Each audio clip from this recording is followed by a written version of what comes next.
Welcome to the Flower Lounge, a place for conversations with wildly creative people and a little plant-loving wisdom to help you experience life in full bloom. I'm Katie Hess, flower alchemist and founder of LOTUSWEI, and I believe in a world where we're all living at our personal edge. Welcome to this week's episode of the Flower Lounge. I'm really excited about this week's guest. I know this is going to be an amazing conversation. And the way that I came about this next guest is through a mutual friend, Ksenia, in Brooklyn. We were doing, we had a day full of photo shoots and flower petals and placing crystals on her body. And the way that we started that day was by drinking a really warm cup of Rasa, which is an adaptogenic herbal coffee alternative. And it was such a nice way to start the day and like connect over the kitchen table at Ksenia's house. And so I was really, really excited to meet the woman behind the company. And we're so lucky to have with us Lopa, who is founder of Rasa, and she's a lifelong health seeker and founder and CEO of Rasa Koffee. It's the first coffee alternative to offer functional health benefits through adaptogenic herbs, and she's a mother of 2 children under 3 and credits her ability to do all the things in large part to the help of adaptogens, which are herbs that help adapt to your body when you're under stress. Lopa's had a storied life. She spent years studying esoteric spiritual practices. She was in 2 cults. Fun facts. And she has a slew of health challenges that have had her seeking alternative therapies, or she has in the past. And the types of therapies that she's sought out in the past were Ayurveda, functional medicine, shamanism, and others for over a decade. She's inspired by the 15 commitments to conscious leadership, and she strives, and I'm sure is very successful at running Rasa Koffee in alignment with these principles. Thank you so much for being with us, Lopa. It is so my pleasure. It's great to be here. I've been really excited about this. So we usually start off every episode with a little exercise.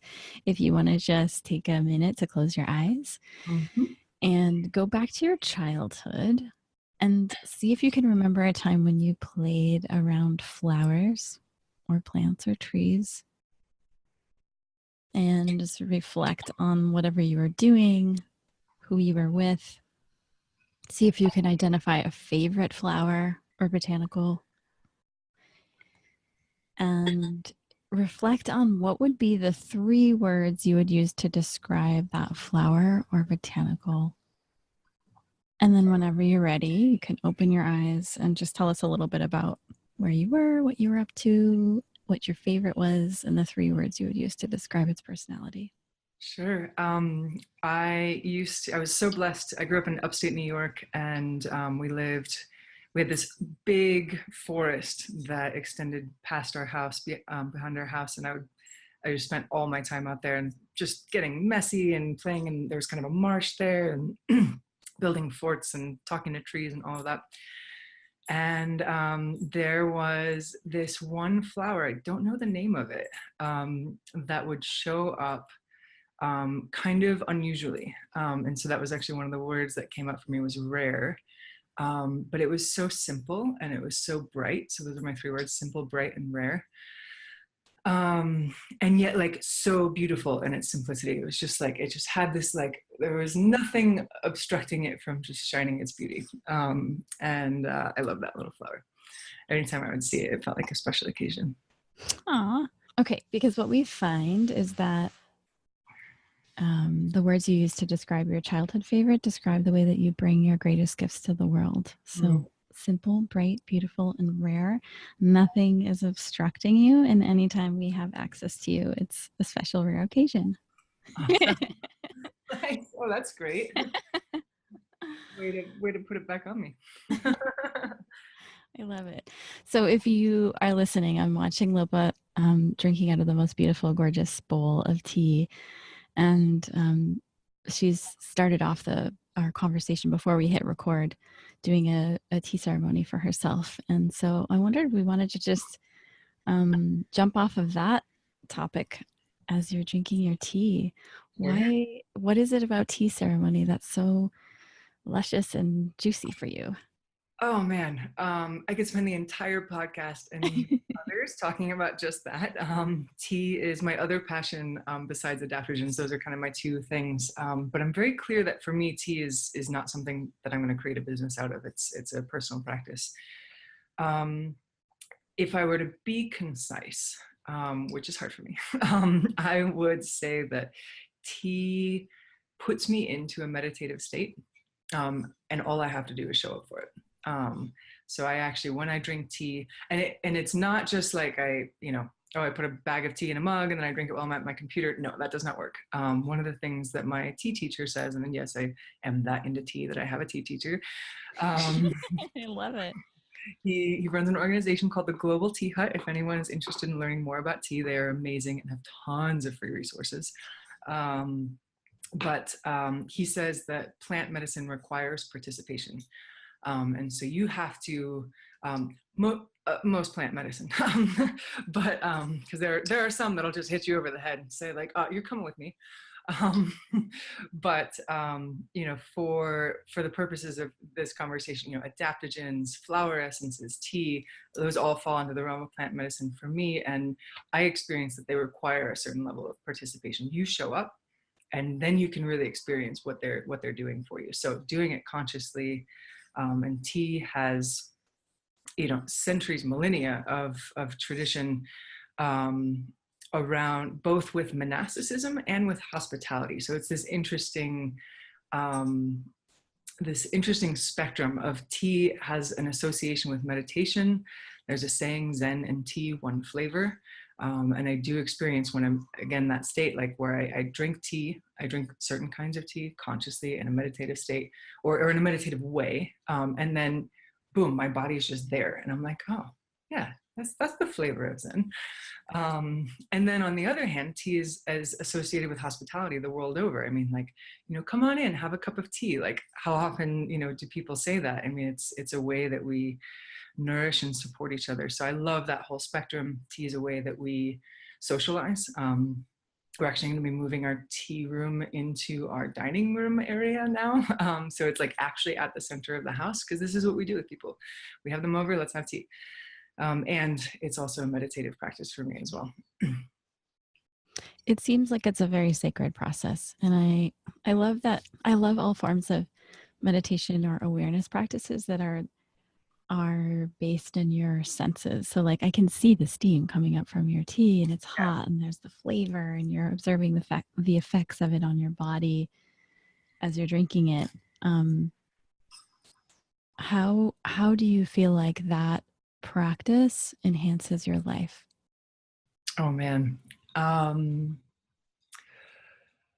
For me, because of that meditative state aspect, I've done a lot of spiritual practice and tons of retreats and all that kind of stuff in my 20s. And I literally have the feeling that like when I'm drinking tea, again, consciously, that I'm literally like on the tail end of a week-long retreat, like that's what it's like, how like you kind of, if you've done a retreat, like there's moments where you kind of catch a groove and you're like, oh yeah, okay, now I think I've gotten beyond all the weird things in my mind and now I can just kind of drop into this place. Tea gives me that like almost instantly. It's amazing. So having that way of touching into my core, and like it literally feels like I'm drawing nourishment from the wellspring of the self, the wellspring of consciousness itself. And that is, I feel that being self-nourished in that way, like self-nourished by the self, is critical to my mental health, critical to my ability to do things, connected to a sense of integrity. Because I have that like, oh, here's where integrity lives. It's a spacious place. It doesn't have a lot of value judgments. It doesn't say this is what's right and this is what's wrong, but it's still this like inner compass that guides me. So it's touching into that inner compass on a daily basis. And for me, tea is what speaks to me in that way. It's an easy access point for that for me. And I know, everybody has their own language they're gonna hear it and they're like, oh, that's my language. That's the one that I want. For you, flower essences, the flowers speak to you, the tea speaks to me, adaptogens speak to me as well. So finding that thing, it doesn't have to be a plant medicine either, whatever it is, I feel is, to me, and particularly in this world, is like mission critical. I was reflecting last night, we all have some experience of the sacred. Even if I ask my engineer father-in-law, who is very, he like, if I ask him what the sacred is, for him, it might be, like getting into the engine of a car, or, like creating some electricity system, and that might be his sacred. And that's completely valid, but we all have some experience of that. And so finding what that is for ourselves and prioritizing that.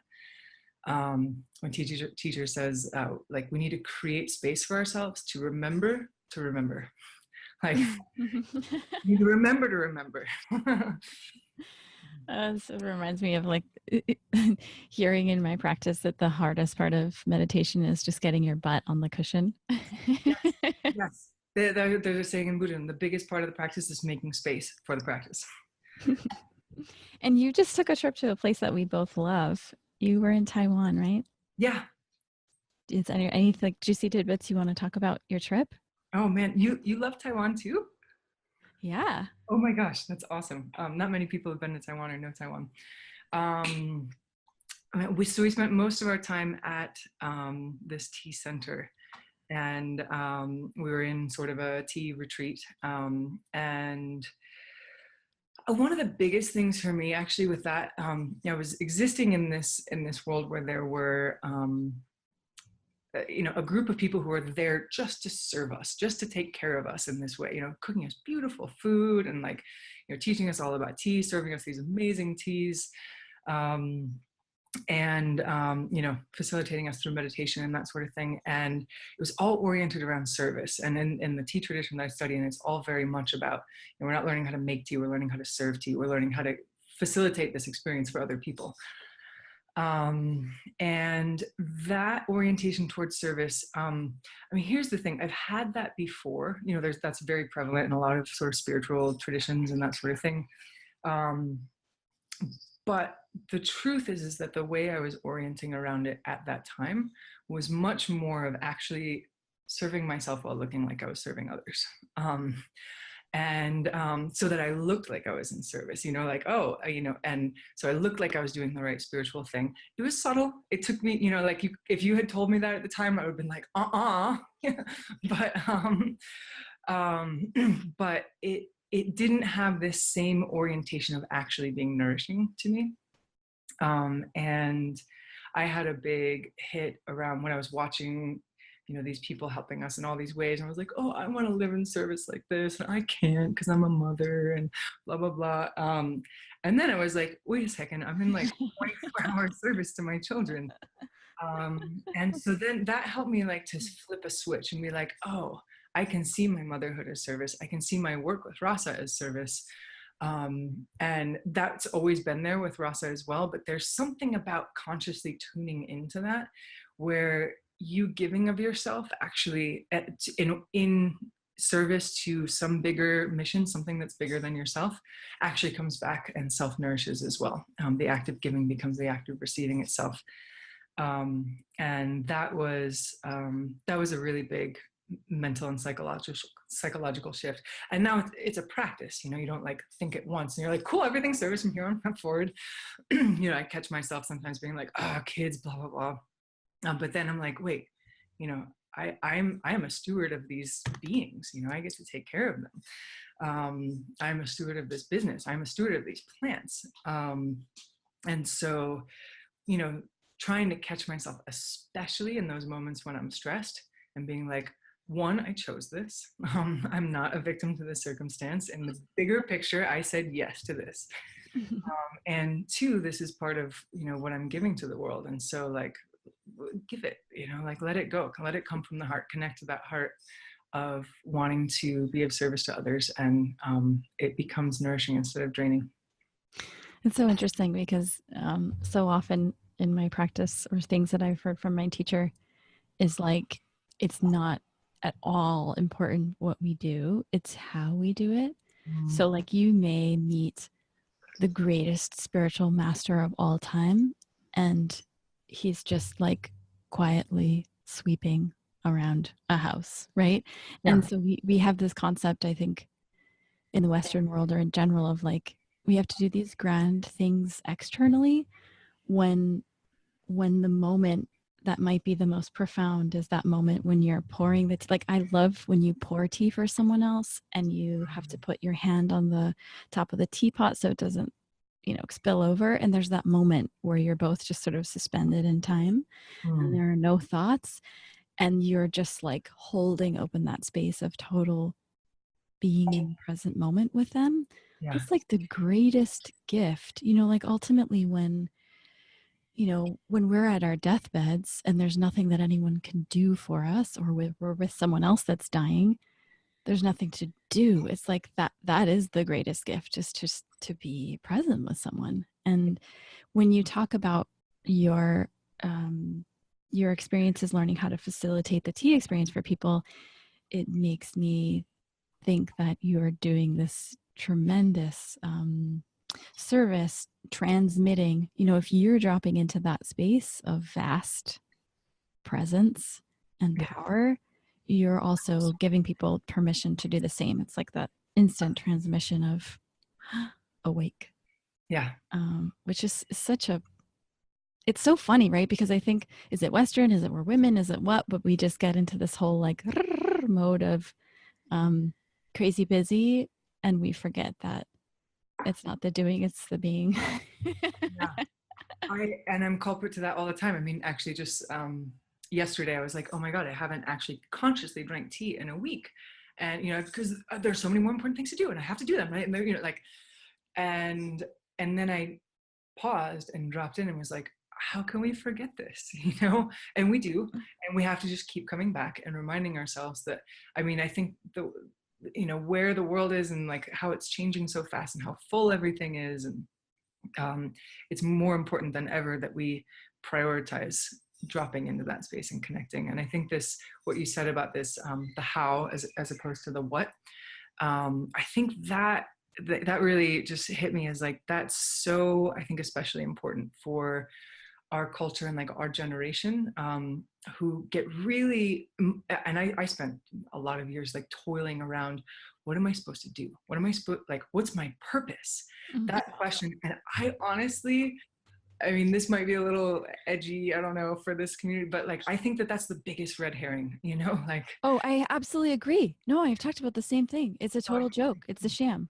Yeah. Right? Yeah. You like a coach of mine recently talked about this concept of soulful masturbation. And I think that the purpose you can soulfully masturbate on that for like a decade, easy. And really one of my favorite quotes, I'm not going to get it exactly right, but it's Thomas Jefferson saying, if you want to know who you are and what you're supposed to do, act, don't ask, because through action, you will define yourself.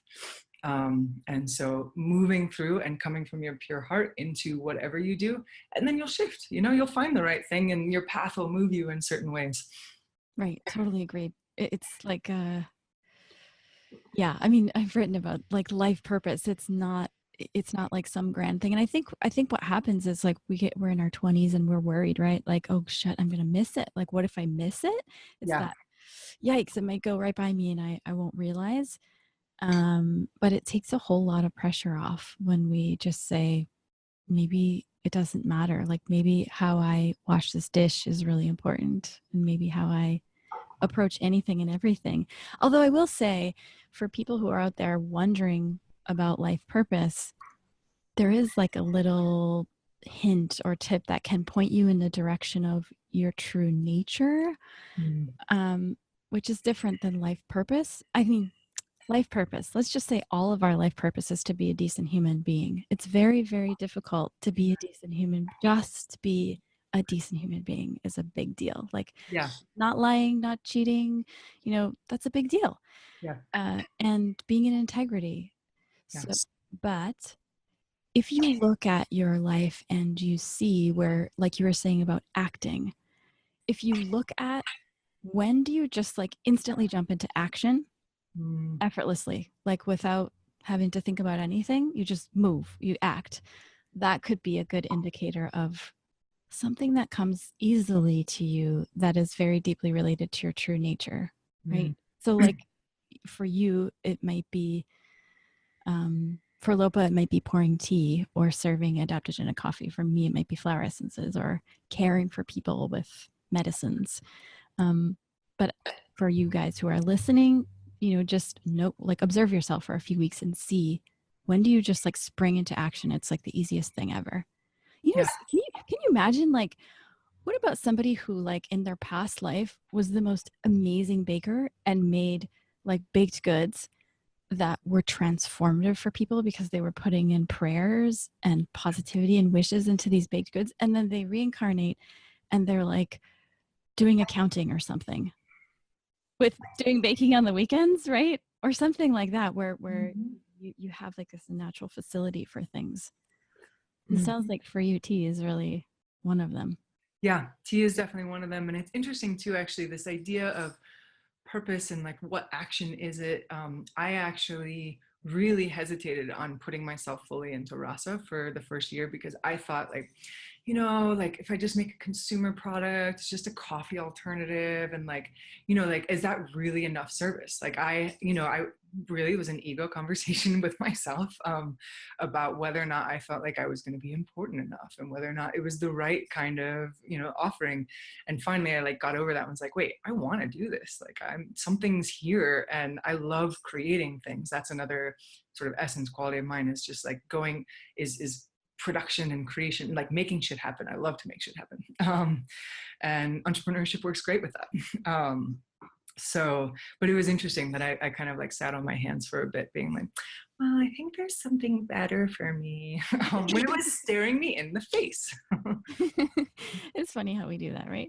Yeah, totally. And then we worry that we're not, I mean, even when you do, like, even for me, it's flower essences, for you, it's adaptogenic coffee. Even when we do have it and we realize like, oh, this is a good thing, we'll just keep doing this. We have those days of like, but am I impacting enough people? But am I reaching enough people? But how do I grow faster? How do I expand? Yeah. And forget that simply by being on the planet and being present and being aware, we're actually benefiting countless people Yeah. in the moment, just by having a pure wish to benefit human beings. Okay, let's talk about business. Okay. Okay, so tell me more about your path in business. Like, I'm really interested in, how long did it take you to get to a point where you felt like you could take time off on weekends? Or were there any situations that you experienced when you were growing your business that were like what other people might say are failures, but really are just learning experiences, or places where you had to pivot? Like, what's the nitty gritty of that stuff? Yeah. There's a lot, man. One big lesson, just on the, pure business side, that's a little bit on the ruthless side, but it's been a real learning process for me, is they say hire slow and fire fast. And that one has been really challenging for me. I don't know if you're familiar with the Enneagram, but I'm an Enneagram 2. And one of the things they talk about in conscious leadership is this, we spend a lot of time on the drama triangle. So there's heroes, villains, and victims. And I love to be the hero. I am so good at being the hero. And we normally think about that as a really good thing, but what a hero needs is a victim to save. And so we get in these dynamics where we hero somebody. And so, me being like, oh, I really like this person. I think they're going to learn how to do these things, like I get that they don't get it yet, but, and also not managing very closely. I have tended to be like, oh, I don't really want to, like I want everybody to feel really empowered and make their own decisions. And then realizing the combination of like hiring fast and not managing very well, and then also really trying to hero people when it's just not working, like it's just not the right fit, they're just not, me being like, oh, maybe if I do this and I like contort myself in all these ways, then they're gonna shine as the star I know they can be. And I have a story that might be a little bit more of a common kind of practice for women as well. Us just, being a little bit, and women identifying people, just being a little bit more, oriented towards relationship and towards, kindness, which can also actually look like enabling and not doing the right thing. So that we've lost a lot of money in that, doing, with me just trying to be nice, and not being like, okay, actually, guys, this is a business. Like, we're going to have a very feminine culture. We're going to meditate at the beginning of the day, all of that stuff. And we got to have return on investment. Otherwise, we're not going to have a business to keep going with. So that's been a big one for me. Learning how to manage people, and learning how to have good strategy and execution, has been another one for me. Consistency and accountability are, kind of the two big things. I'm a creative, impulsive person, and so I'm really having to exercise that muscle, like discipline, accountability. We are going to do a team meeting every day, and we're going to have strategy meetings, and all those sorts of things. Those have all been big. And another one has been, I have developed a severe allergy to agencies. So like when you start a business, there's all these different agencies and organizations that'll come in and be like, we can handle your marketing for only $5,000 a month, and all that stuff. And me being like, again, same kind of concept, like, I really like you. I'm sure this is going to be great. Cool. I'll let you do your thing. And then you're like, oh my God, that was really not a good idea. So those are sort of some of the like internal workings, which may only be interested if you're like into business. I don't know. But if there's, I think one that might be a little bit more broadly relevant, or I don't know, maybe interesting, is we've had this question about whether we kind of stay really purist in terms of like, we do adaptogens only, and it's only going to be this kind of thing, and it's maybe not going to even taste that good, but it's going to be very good for you, versus trying to be a little bit more accessible. And this question of like, are we trying to do the highest integrity thing, making it more expensive because of that?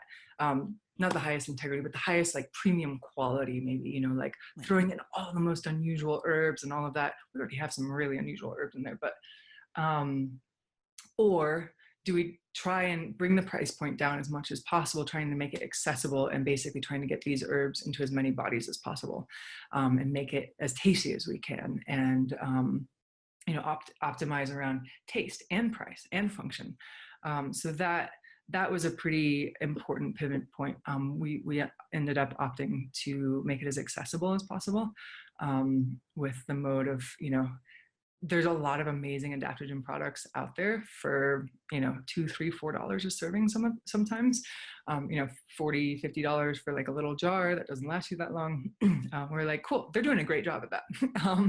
Let's see if we can do something different and get these herbs into people's daily lives over a long period, the way that they're intended to be taken. And make it really tasty. So it's like an easy way to take an adaptogen. So you're not just taking pills or, kind of trying to stomach some, get something down your gullet. And can you do both? I mean, can you have the option that's like, because I think of it in terms of teas, like you go to the tea master and they're like, or the tea shop, and they're like the most premium picked when they first unfurl, silver, whatever. And then there's the sort of lesser quality as you go. And not lesser quality, meaning like not good quality, but just simply, maybe they're not at elevation 10,000, that grow for 2 weeks. And then, in terms of rare and like expensiveness of ingredients, can you do both where there's an easier entry, accessible, tasty, and like super high premium? That's definitely something that we're considering. We're working on a few other products right now, and God, it takes so long to launch a product in my experience. It's a lot of work. I have so much appreciation. Now I like go to the grocery store, eat just anything, I see these flower essences, whatever it is, and I'm like, somebody made that and they worked so hard on that. And we just take it for granted. We buy it off the shelf. We're like, cool. But like you forget, like somebody got whatever that was from whatever country on the planet it came from, brought it to them, like all that goes around sourcing and packaging. Yeah, I get it. The box you sent us, with the bag. I mean, I get it. I'm looking at your like single serving packets. I'm like, oh, wow, single serving. Oh my gosh. And they printed right on the paper. And then you've got the little tear thing, like naturally cut into it. And like how many different colors she used. And she's got the nutritional facts and the UPC. Oh my God, this is so beautiful. And somebody does, I know how much work goes into that. It is insane. Yeah. Yeah. And just for the purpose of people, for people listening, I find a lot of satisfaction actually in connecting to a little bit more of that mystery of like, how did this get here? To me, it feels like it tunes me in a little bit to that interconnectivity of all things, to that like dynamism of like, this isn't just like a product that showed up here magically. Like it has a story, it has continuum. There's this, somewhere I read that it takes 14,000 people to make a pencil. Like if you count all the people that it took to design the machine that would, like mine the graphite out of the mountain, and then the people who, all of those different pieces, 14,000 people. So we're so interconnected. Wow. Anyway, and the kindness of those people, to like all that incredible kindness and attention that went into something that we use so readily. Yeah, exactly. But yes, we are looking at doing like a very, the fanciest version as well, which will be more expensive and have all the like top rarest herbs that we can find and all of that. But that's a little bit further down the line. That's so exciting. And have you ever considered bringing your depth and wisdom of experience around tea ceremonies into the experience of drinking Rasa coffee? Yeah, in fact, that's something that we are doing daily at our at the Rasa HQ here, where we're just doing a little mini Rasa ceremony in the morning. Right now I'm just kind of figuring it out, like what tea has its own ceremony that it's been cultivated like with humans, and tea has its like, it kind of wants its own thing. And so there's a bit of asking, like, what does Rasa want? What do these adaptogens want? What do these particular herbs want in terms of how they're enjoyed in a conscious, sacred way like that? And right now, pretty much what we're doing is just having a short meditation at the beginning, tuning ourselves into receiving and opening, and like as if we could kind of take it into all of ourselves, drinking it, noticing the difference. I wrote an Instagram post about this a couple days ago or weeks ago or something. And we're gonna be doing more of that. And actually, I love what you guys are doing with flower lounges and flower events. I was like, oh my gosh, we could be doing this with Rasa ceremonies as well. So once we get that a little bit more like, okay, here's what the Rasa ceremony actually is, then we'll probably start doing some events like that as well. Why don't we do a collaboration, and we can put flower elixirs in your coffee, and we could do like a little mutual joint ceremony. OMG, yes. I love adding your flower elixirs to Rasa. I have it on my desk and I just like drop them in all day long. I can't wait to get off the phone and just go make some more after this conversation. Do you want to talk a little bit about why adaptogens are so important and nourishing, and the concept of nourishing, and how that comes through in your incredible coffee alternative? Yeah, I would love to talk about that. And wait, I should just let me just say, because I've got the ingredients right in front of me: chicory, burdock, dandelion, eleuthero, shatavari, hushawu, ashwagandha, chaga, rhodiola, Ceylon cinnamon, reishi mushrooms. Oh my God, the best. Yeah. What do we need to know about why that's so important?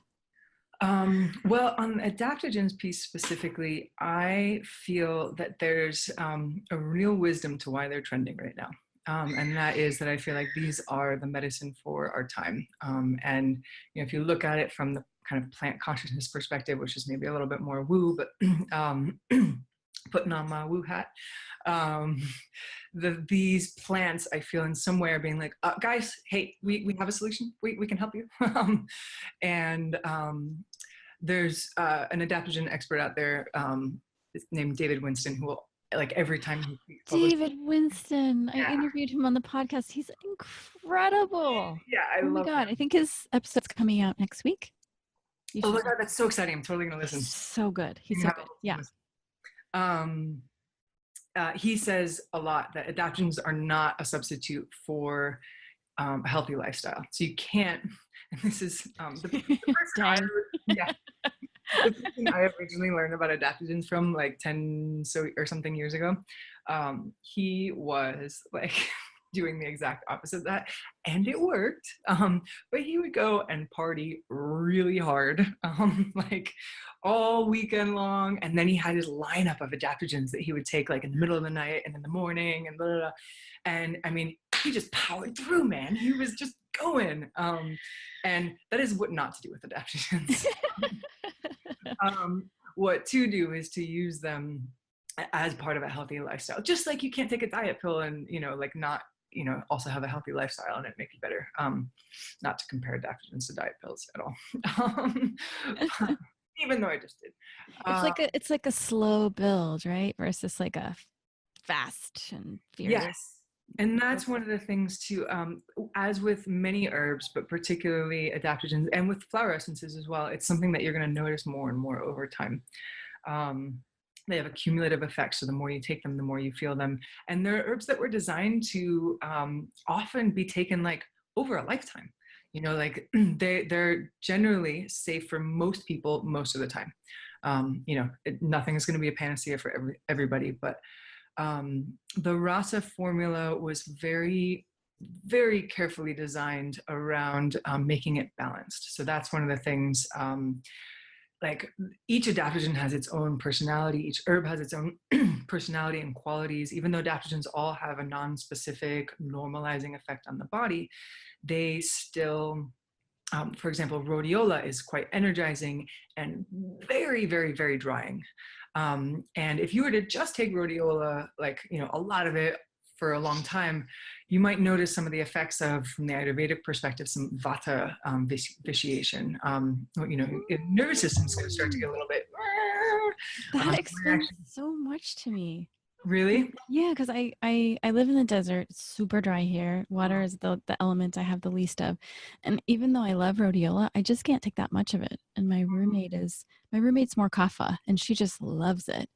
I didn't realize it was so drying. It's like one of the driest herbs. Good to know.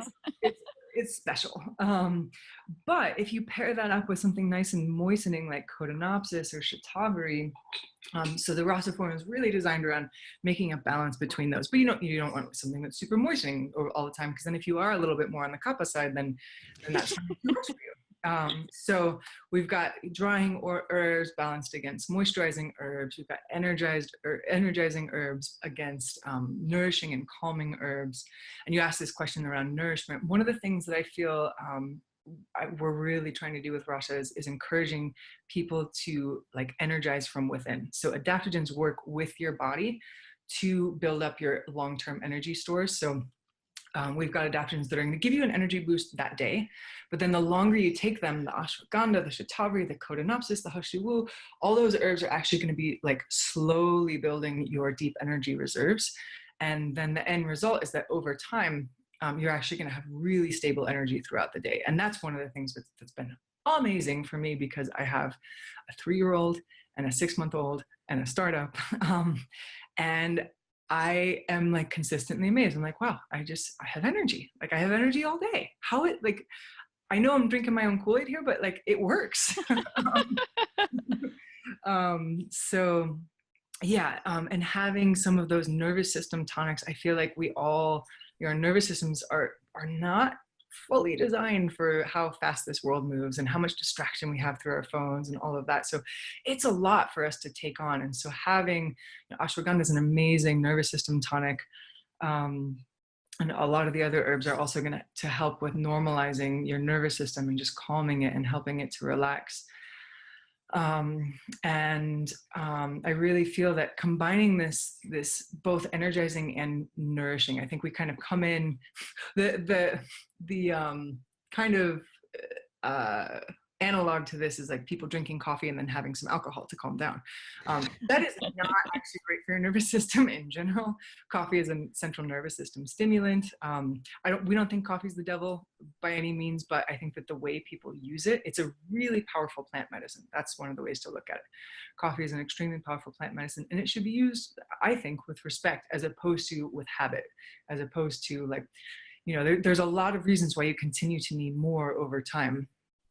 Because dopamine receptors, because it's actually like getting into your neurobiology, and affecting how your body energizes, and so it's an external source of energy, and adaptogens work much more like an internal source of energy, working with your body, nourishing your adrenals, instead of like just kind of coming in and being like, wake up, all right guys, let's go.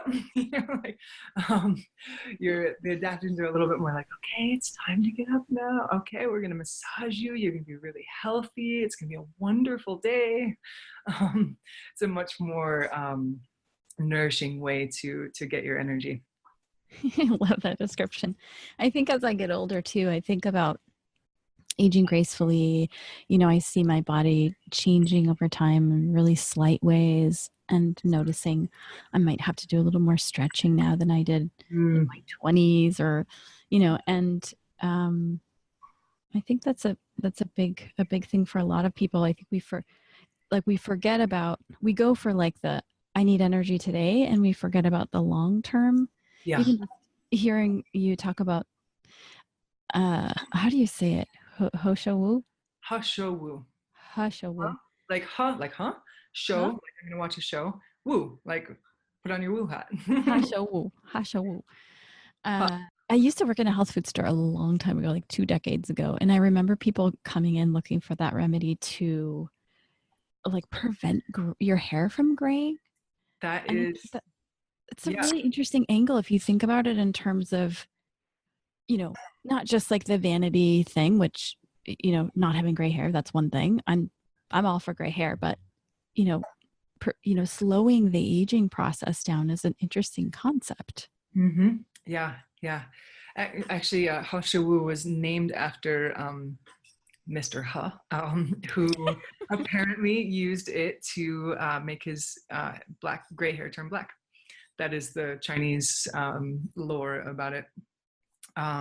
But yeah, a lot of the herbs in Rasa and many adaptogens in general are longevity tonics. So, and in China, you really see a focus around this. And I think in the West, we're a little bit more like, I want my answer now. I'm 10 years from now? Like, I can't even really think about that. Whereas in China, they have an orientation towards extending your life and extending the quality of that life, and this sense of nourishing and preserving the energy that you have, because as you age, and there's different schools of thought around this, but some say that like around 35, which I just hit, is when you start to actually, instead of building energy, now you're just draining everything that you've built. And so preserving that for as long as time, so that you have as much vitality for as long as possible, is really valuable. And a lot of the herbs in Rasa are really toward that. That reminds me, in meditation practices, I've had teachers say to me that each of us is born with a determined amount of breaths that we will take. And so when we slow down our breathing, it actually gives us more time here. And it sounds very parallel to what you're talking about with the body's energy sources. Yeah. You just slowed down my breath a lot. Thank you. There's so many things I want to talk to you, and I think we need to set up another podcast interview so I can ask you more questions about business and being a mom, and your conscious commitment to conscious leadership in your business practices. So I think we have to get another one on the books, because there's so much more I want to talk to you about. Love to. But I know you had mentioned that you wanted to share an experience with Boundless Wisdom, and I'm intrigued to know what you experienced. Yeah. So the day that I received it, I was in a bit of a funk, and I opened the package and I was like, oh my gosh, it's like such a beautiful package. It really inspired me. I was like, dude, we gotta make our packages a little bit. We have slightly lower margins probably, so we can't do as much with that, but still. And I was just crunchy and cranky. I was like, I don't even want to feel good. Like when you're in that, like I don't even want to make myself feel better. And I got on the couch and I brought the products over with me, and I was like, all right, I'm just gonna try these out, we'll see. Like, they're not going to do anything. And I first took the flower essence, and then I put some of the anointing oil on my temples and my crown and on my pulse points, and then spritzed it all over. And I shit you not, it was like the experience that I have with tea, where it was like suddenly my body was like, yeah, we're gonna meditate. And I was like, really? I was feeling pretty crappy a minute ago, like, what's going on? And I just literally, I was like, okay, I need to sit. And I went and I sat, and like, I just suddenly felt more spacious. And it was one of the most instantaneous experiences I've ever had with flower essences. Usually for me, it's a little bit more like, over time, I noticed like that, a slight, subtle opening. But I think the combination of the essential oils that you're using in the spray and the mist, and something about it. I mean, I went from funk to spacious, and like, I want to meditate, and I didn't have long to meditate because kids and all the things. But then as I moved throughout the rest of my evening, I was still coming from a space of much more spaciousness. And yeah, the only other thing I've ever had that experience with is tea. Whoa, that's amazing. Yeah, it was really cool. It was really like, wow, all right. So I've actually, what I have done, I took it away from here because I had a bunch in the bath the other night, but I used my boundless wisdom bath too, which was great. Did the meditation, it was really lovely. Got downloads for what I'm going to do. We're going to do a collaboration with you guys. So I got some downloads for what to do for the Rasa ritual and the recipe, which was fun. But I've actually kept it right next to my tea area so that I can take them as a tea. That's so great. We'll have to send you more. Oh, and then I'm in New York few times a year, usually 3 to 4 times a year. We could plan something, or we are also buying our own building. So if you ever want to take a trip, bring your family to Phoenix when it's winter time. That's exciting. I'm actually in Boulder, Colorado. So that's right. Yeah, that's right. I used to be. Yeah. Right. But actually, someone from the Rasa team is going to be in Phoenix next week. You're kidding me? Yeah. Oh my God. Yeah. Actually, I meant to tell you guys that earlier. Oh my gosh, we have to connect. Yeah, Thursday. I think she's. Yeah. Okay. Awesome. Well, thank you so much for your time. It's been wonderful. Real pleasure. Really, really appreciate it. And then if you're listening and you want to check out this amazing coffee alternative, and I mean coffee alternative, it could just be, I drink coffee, but I'm adding this to the mix. And yeah, and a lot of people like to mix it with their coffee too. Oh, really? Yeah. And then you get like adrenal support along with the coffee, which is a bit of an adrenal tax. So it's kind of neutralizes that way. I love it. Yeah. And it's like, I love it because it's like a yummy, kind of thick, like, just like you said, really nourishing. Yeah. And really integrous. So so everybody go to rasakoffee.com, RASA, and coffee is spelled with a KOFFEE.com. And you can also find Rasa Koffee on Instagram. And we have a little discount for your listeners. If you use Lotus10, you'll get 10% off. Yippee! Thank you so much. Very generous. Really appreciate it. As you take your last sips of tea, yes, thank you for sharing your wisdom. And as a last question before we jet off to our next thing, is there anything that you often find yourself telling other people? Any wisdom, any advice, something that just springs from your heart really naturally? Yeah. Probably one of the biggest ones is to not take life too seriously. Just hold everything lightly. Humor is one of my favorite medicines. And I do find that, there's been some times, my husband and I are in a fight or whatever. And then like suddenly, somebody cracks the tiniest smile or a joke. And then we're like, oh my God, we're ridiculous. It's most things are not as big of a deal as we often make them out to be. So some things are there. I mean, there are huge, big, intractable issues in our world and all of that. And, death happens and impacts us so hugely, but most things, we can just lighten up a little bit, like just like laugh at yourself a little bit more. Be like, oh wow, here I am, like freaking out. Yesterday, my freak out was the Rasa website. The shop page went down. We had a huge amount of hits to our website because we sent it out to a big email list, and it crashed. And that's a good problem. It was a great problem. It was a super, and that was the thing. I was like, oh, we're losing sales. I can't get my developer. And then I was like, so much of our orientation to the issue is often the issue. And that ties back into the how we do things is more important than the what.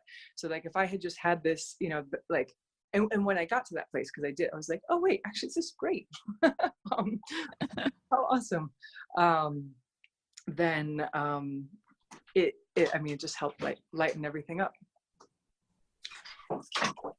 Awesome. I love that. It's such great advice. Yeah. I'm going to practice that today. Awesome. Me too. Constantly. I advise that also because I really need it. Thank you so much. I know your time is precious, and really, really appreciate you showing up for the Flower Lounge. Thank you very much. It's been so my pleasure. I really enjoyed this. Thank you. Thank you again so much for listening to the Flowerlounge podcast. Wanted to let you know we're super excited. We just launched our very first crowdfunding campaign on Indiegogo. Any contribution helps, even if it's $1. We just would love to see your name on the contributor list. It warms my heart to know that there are so many people contributing to this vision that we have. You can check that out on our website and find the crowdfunding campaign from there at the top of the page.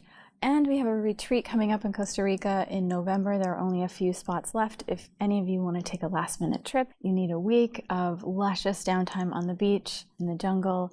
I also just invited Erin Borbet. She'll be offering one-on-one acupuncture treatments while we're there, as well as Robin Sandomierski, who will be offering luminary intuitive sessions. And it's going to be an amazing week. So if you're interested in that, check out earthaura.com. And we thank you so much for your support.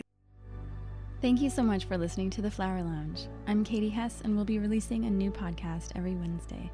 If you like what you heard, or you know someone who might be touched by our conversation, share it with them. And don't forget to subscribe. To find out what your favorite flowers mean about you, take the quiz at LOTUSWEI.com.